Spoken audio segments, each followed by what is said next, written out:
Alright, real talk for a second. You ever been on a first date? Everything's going great. The conversation's flowing, and then you find out the guy still uses a flip phone? Not for the aesthetic. Not ironically. He just never upgraded. And somehow he defends it. Tells you it's more reliable. Tells you he doesn't need anything better. And you're sitting there like, man, the whole world moved on. Why are you still doing this? Okay, switching gears today.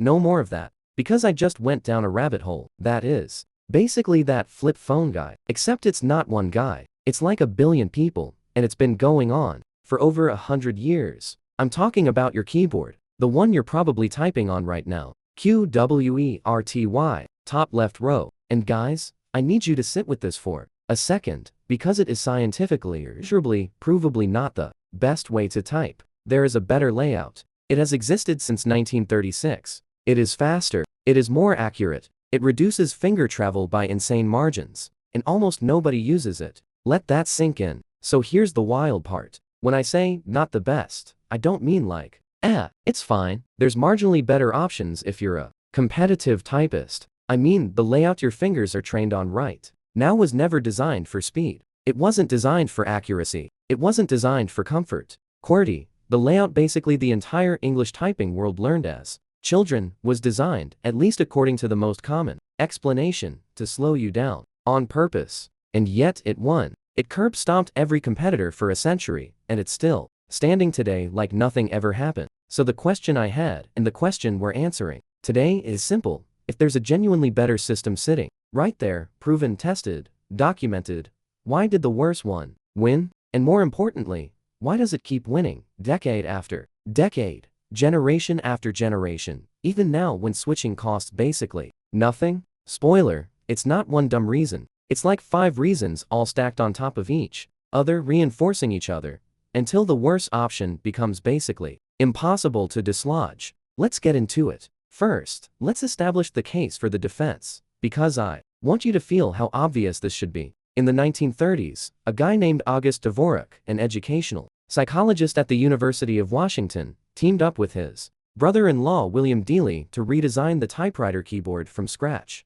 Not tweak it, rebuild it. They studied hand anatomy, learned frequency in English, common letter pairings, everything. They patented the result in 1936, and they called it the Dvorak Simplified Keyboard. Here's what they built. On QWERTY, your home row, the row your fingers rest on, is a SDFGHJKL, which, if you actually look at it, is kind of a joke. Estimates cited by typing researchers suggest something like 30% of typing on a standard QWERTY layout happens on the home row. The rest, your fingers are constantly leaping up to the number row or diving down to the bottom row, over and over, thousands of times an hour. On the Dvorak layout, the home row holds the vowels on the left hand and the most common consonants on the right, O, E, U, I on one side, D, H, T, and S on the other. Estimates from Dvorak's own studies, and later replicated by others, put home row usage at somewhere around 70%. That's not a small bump.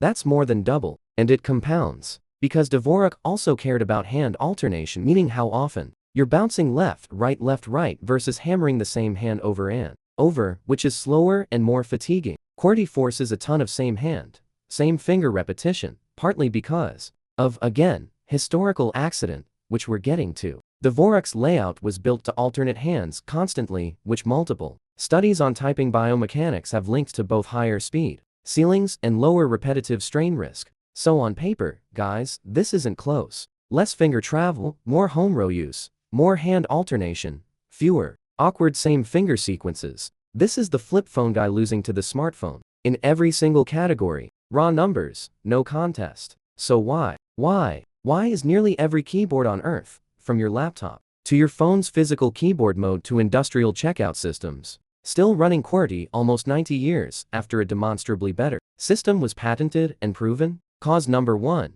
The very reason QWERTY exists in the first place. And this is where it gets kind of nasty. The standard story, and I want to be upfront, historians actually debate the details of this one, goes back to Christopher Latham Sholes, a Milwaukee newspaper editor and inventor who built one of the first commercially successful typewriters in the early 1870s. His early prototypes used something close to alphabetical key order. Sounds logical, right? A, B, C, D right across the top. Problem: the early typewriters used mechanical type bars, metal arms that swung up to strike the ribbon and paper, typed to letters that were physically near each other too fast, and the type bars would jam, literally collide and lock up mid-swing. So Sholes, working with an inventor and businessman named James Deansmore, rearranged the letters specifically to separate common letter pairs, to slow typists down just enough that the machine wouldn't physically break every 10 seconds. That layout, refined through the 1870s and licensed to Remington, who mass-produced it starting in 1874, became QWERTY.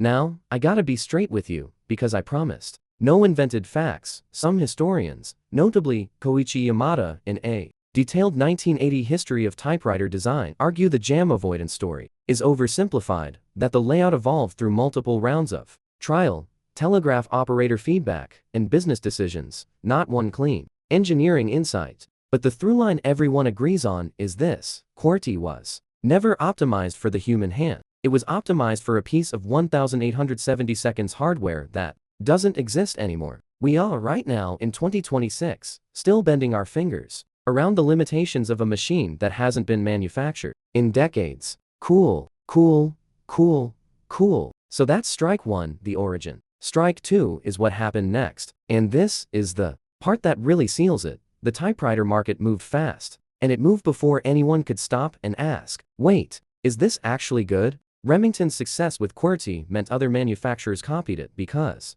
businesses wanted machines their existing typists could already use. And here's where you get one of the purest examples of what economists call a network effect, or lock-in. Once enough typewriters used QWERTY, typing schools started teaching QWERTY. Once typing schools taught QWERTY, businesses hired people who only knew QWERTY. Once businesses only hired QWERTY typists, manufacturers had zero incentive to make anything else, because who would buy it? Nobody wants to be the only company whose typewriter nobody can use. This is the same trap you see everywhere in tech history, guys. Betamax versus VHS. Betamax was, by most technical measures, better picture quality. VHS won because of longer recording time and, more importantly, distribution and rental agreements. The better product doesn't win. The product with the bigger installed base wins, because switching costs money, time, and retraining for literally everybody at once, all at the same moment. Or it doesn't happen at all. By the time Dvorak and Dealey patented their layout in 1936, QWERTY wasn't just a keyboard layout anymore. It was 6 decades of infrastructure,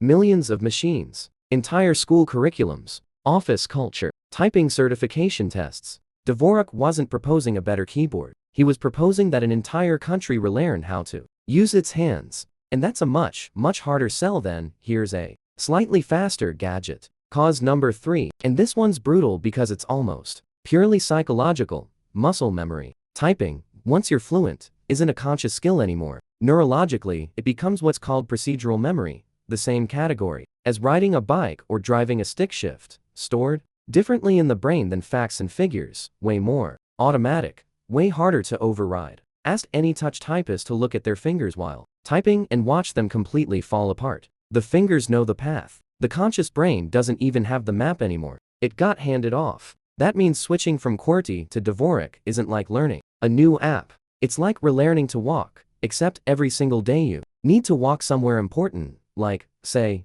your job. Multiple retraining studies, including ones conducted decades later by typing researchers, found that switching typists typically need weeks of dedicated practice to regain their old speed. And there's a rough, awkward, frustrating valley in between where you're slower than you started. For a professional typist in, say, 1950, whose entire paycheck depended on words per minute, that valley wasn't a fun weekend project. That was a pay cut. That was a risk. Why the heck would you gamble your job for a hypothetical long-term gain? Cause number 4, and this is the one that really finishes the job. The evidence for Dvorak's advantage got actively, seriously challenged, and this matters a lot. In 1990, 2 economists, Stan Leibowitz and Stephen Margolis, published a now famous paper called The Fable of the Keys, where they dug back into the historical record on Dvorak's claims. And what they found was messy. A lot of the early studies proving Dvorak was dramatically faster, including a widely cited 1944 U.S. Navy study, turned out to have serious methodological problems, and in that Navy case specifically, the study was overseen by none other than August Dvorak himself, who by that point had a very obvious financial and reputational stake in the outcome. Leibowitz and Margolis argued the real-world speed advantage of Dvorak over QWERTY, once you strip out biased or badly controlled studies, is way smaller than popular legend claims, maybe single-digit percentages in well-controlled comparisons, not the wild 50% faster numbers that get thrown around online. Now, other researchers pushed back on Leibowitz and Margolis too, arguing they underweighted legitimate ergonomic evidence, and honestly, this fight is still not fully settled among typing researchers and economic historians. I'm not going to pretend it is. But here's the brutal irony, guys, the controversy itself became another reason QWERTY survived. Because as soon as the objectively better claim got muddied, the entire moral case for a costly, painful, national-scale switch basically evaporated. Nobody's going to relearn typing from scratch for a maybe 5% gain that a bunch of economists are actively arguing about. In academic journals, cause number 5, the quiet one, the one that finishes it off completely. By the time computers showed up, decades after Dvorak's patent, the switching cost didn't shrink, it multiplied. Now, it wasn't just typists and typewriter manufacturers locked in. It was software companies, keyboard hardware manufacturers, operating systems, international standards, bodies, school computer labs, government systems, everything, all simultaneously, built around one input assumption. Yes, technically, modern operating systems let you remap your keyboard to Dvorak in your settings in about 30 seconds. The software barrier is basically gone. But the human barrier, the muscle memory, the fact that every keyboard you'll ever sit down at in public still has QWERTY printed on the actual keys, that barrier never went anywhere. You'd be fighting your own hands and every physical keyboard on Earth forever for a game that's still debated. It's not that switching is hard anymore. It's that switching stopped making sense the moment the layout became the water everyone swims in. So zoom out with me for a second, because this pattern is way bigger than keyboards, and honestly, once you see it, you start seeing it everywhere. Economists actually have a name for this whole phenomenon. It comes from a landmark 1985 paper by economic historian Paul David called Clio and the Economics of QWERTY, and the core idea is called path dependence. It basically means the choices available to you today aren't determined by what's objectively best today. They're determined by a chain of earlier decisions, some of them made for reasons that don't even apply anymore, like avoiding a type bar jam on a machine that's been sitting in a museum since your great-grandparents were kids. Once enough people, companies, and institutions commit to a standard, the cost of coordinating a mass switch can outweigh the benefit of the switch itself, even if the alternative genuinely is better on paper. It's not that people are dumb, it's that a million individually rational decisions, each person just trying not to be the one guy who has to relearn everything alone, stack up into a collectively locked-in outcome that nobody actually chose on purpose. You want a modern mirror for this? Look at the metric system. The United States is, scientifically, using an objectively clunkier measurement system than basically the entire rest of the industrialized world. Feet, inches, pounds, all inconsistent, non-decimal, harder to convert. Everyone from scientists to engineers will tell you metric is better. Doesn't matter. Every road sign, every recipe, every construction blueprint, every piece of existing infrastructure is already built around the old system. So the switching cost dwarfs the benefit, and it just stays. Same exact skeleton as the keyboard story. The math doesn't change. The incentive to actually act on the math does. And look, here's the part that gets me, guys. The part I keep coming back to. This isn't really a story about typewriters. It's a story about how better and winning are not the same word. We like to believe the best idea naturally rises to the top, that markets and time sort things out fairly, survival of the fittest, and all that. But the keyboard under your fingers right now is living proof that's not always true. Sometimes the fittest idea loses to the first idea, sometimes good enough, deeply entrenched, and everywhere beats being isolated and new. QWERTY didn't win because it was right. It won because it got there first, spread fast, and made switching cost more than staying ever would. So next time you're typing away, ripping out a text at like 80 words a minute, without even looking down, I want you to think about this. Your fingers are dancing across a layout invented to prevent a 19th century machine from physically jamming. A better system has existed since 1936. Multiple economists have spent literal decades arguing over exactly how much better. And none of it matters, because none of us are Switching, not because we checked the science and decided QWERTY wins, because our hands already know the old dance, and relearning is a cost basically nobody's willing to pay for a debated, marginal gain. That's the real twist, guys. It's not a conspiracy. Nobody's out here forcing you to use an inferior keyboard against your will. It's just math. Cold, compounding, decade after decade math about switching costs versus switching benefits. And the math has consistently landed on stay put for over 150 years running. Alright, that's the keyboard rabbit hole. Wild, right? Let me know in the comments if you've ever actually tried switching to Dvorak, or if you're rocking some other alternative layout. I know some of you are out there, and if you learned something today, hit subscribe, because we're doing a lot more of these. The better thing actually, lost deep dives. Catch you guys in the next one.